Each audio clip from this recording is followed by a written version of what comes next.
Shaw with Tips and Tricks Tuesday, and I want to teach you a little bit about how I work a dark head of hair to convert over to a balayage eventually. So this guest originally had a lot of foils done on her hair, and yes, I am coming in here with foil, but what I'm doing is I'm creating the look of a balayage. Maybe you call it a foliage, but ultimately, how can you do that without teasing the hair and really being able to paint the peaks and the valleys and mimicking what balayage truly looks like? So here's how. So as I come in, I'm taking my section.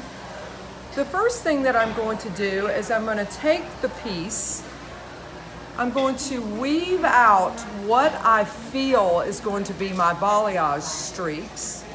I'm going to lay the dark down onto the foil, paint out with a base break right in between. Here I'm using 7-stroke 2 and 20 volume. 7-stroke 2 is a concentrated, saturated hair color, permanent hair color.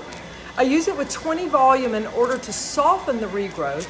The 2, it has a matte finish so that I don't get any warmth in the lift. Then I'm going to take my foil, and instead of teasing this up, I'm just going to lay my 2 balayage pieces, if you will, down on the hair. I'm going to take my lightener, and just like I would with a balayage, I'm going to take my first one all the way into the scalp, and you can see that my brush stroke is going to be very similar to that of a balayage, simply because I want to keep the saturation on both sides there. So this piece, I went ahead and went all the way to the scalp. Now I'm going to take a small brush and bump right there. On the next piece, I'm going to add my saturated color down a little lower, so that now I'm creating the peaks and the valleys of this paint, and then coming in just like I would a balayage and painting directly on top of that foil. And by doing so, I can pull through the ends if I need be. However, I'm working this color in between the foil at the same time, saving you much, much, much time and effort in trying to go in and break a base and then come back and highlight. The goal is eventually to convert this guest completely over to balayage, but until I get the right tonality on the base color, I'm not able to do that quite yet. So again, I'm going to now know underneath I have a 1, a 2, so now I'm going to brick lay that and do a 1, 2, 3, so that those highlights end up in the middle. So again, just folding back what I have weaved out.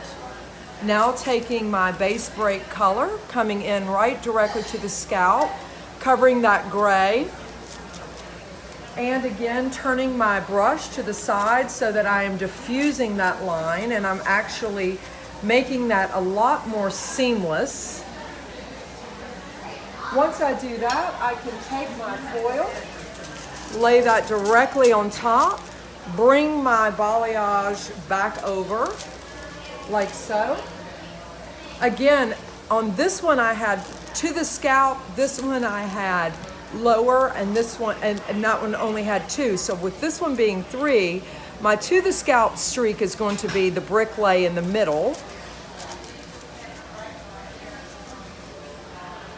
Again, taking my saturated color right into the scalp there to diffuse that line. This one is going to go directly into the scalp here.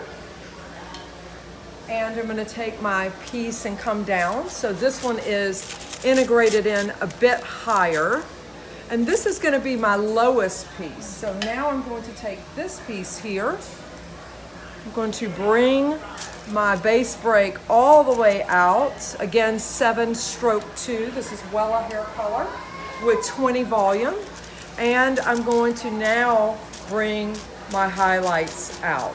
And bringing my brush to the side like this is better than me taking my brush and going straight, because with my brush to the side, I'm actually being seamless and creating more of a diffused line. Once that's finished, I'm going to take my last little piece of foil, I'm gonna lay it right down on top.